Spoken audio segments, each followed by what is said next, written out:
বাঁধাকপি দিয়ে মাছের ঝোল বানানোর জন্য প্রথমে বাঁধাকপিটাকে একটু সেদ্ধ করে নেব। তার জন্য একটি কড়াইতে আমি দিয়ে দিয়েছি কিছুটা কুচানো বাঁধাকপি এবং অপর যে কড়াইটা আছে সেই কড়াইতে দিয়ে দিয়েছি সর্ষের তেল পরিমাণ মতো। এরপর তাতে লবণ হলুদ মাখানো মাছগুলো একে একে দিয়ে দিলাম।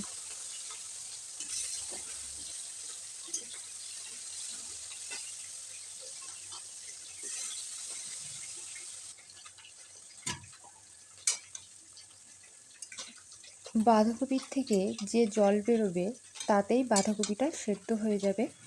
এর জন্য আলাদা করে কোনো জল দেওয়ার প্রয়োজন নেই। যতটুকু জল বেরোবে তাতেই ভালোভাবে সেদ্ধ হয়ে যাবে।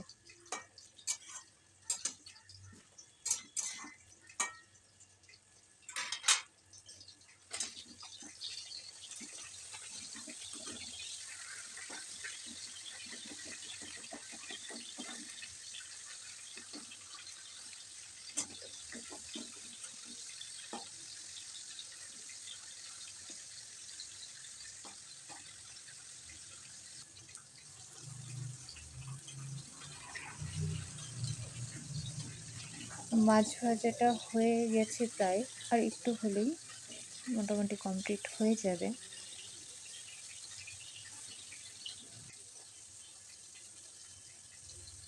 বাঁধাকপি কিছুটা নরম হয়ে আসলে তারপরে আমি বাঁধাকপির মধ্যে দিয়ে দিলাম পরিমাণ মতো লবণ, এরপরে দিয়ে দিলাম হলুদ। এটা দিয়ে বাঁধাকপি থেকে যতটুকু জল বের হয়েছে তত সময় পর্যন্ত আমরা এটাকে রান্না করে নেব।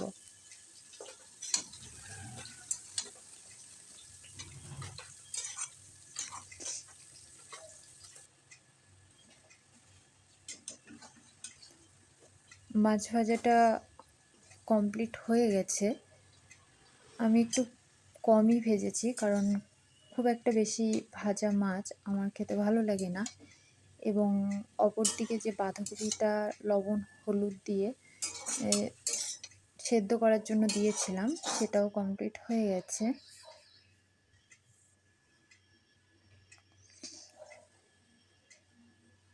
এরপর কড়াইতে দিয়ে দিয়েছি কিছুটা তেল, তার মধ্যে পেঁয়াজ কুচি,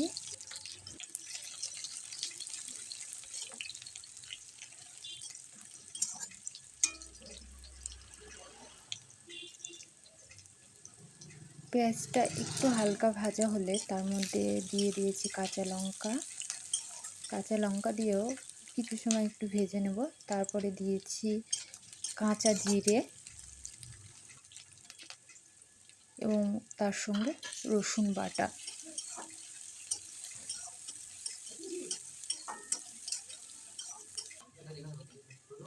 সঙ্গে দিয়ে দিলাম পরিমাণ মতো আদা বাটা। দিয়ে মশলাটাকে একটু ভালোভাবে ভেজে নিয়ে তারপরে দিয়ে দিয়েছি আলু, এবং আলুটা দিয়ে মোটামুটি কিছু সময় ভাজতে হবে। এরপর দিয়ে দিলাম লবণটা পরিমাণ মতো দিতে হবে, কারণ বাঁধাকপিতেও কিছুটা লবণ দেওয়া আছে।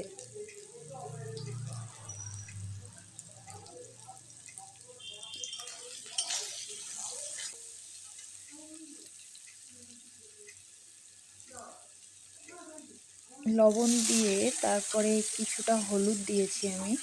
হলুদ দিয়ে এবার একটু জল দিয়ে তরকারিটা একটু কষে নেব। কিছু সময় কষানোর পর তারপরে যে আগে থেকে সেদ্ধ করা বাঁধাকপিটা ছিল সেই বাঁধাকপিটা এবার দিয়ে দেবো এর সঙ্গে।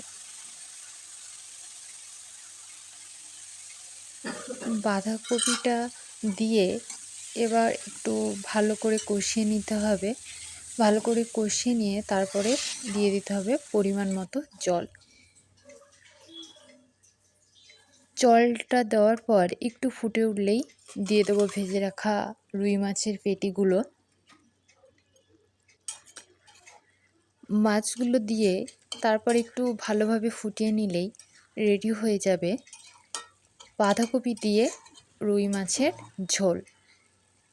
বাঁধাকপি ভাজা চচ্চড়ি ভালো লাগে, তার পাশাপাশি এই মাছ দিয়ে ঝোল করলেও বেশ ভালো লাগে। একবার ট্রাই করে দেখতে পারেন আপনারা।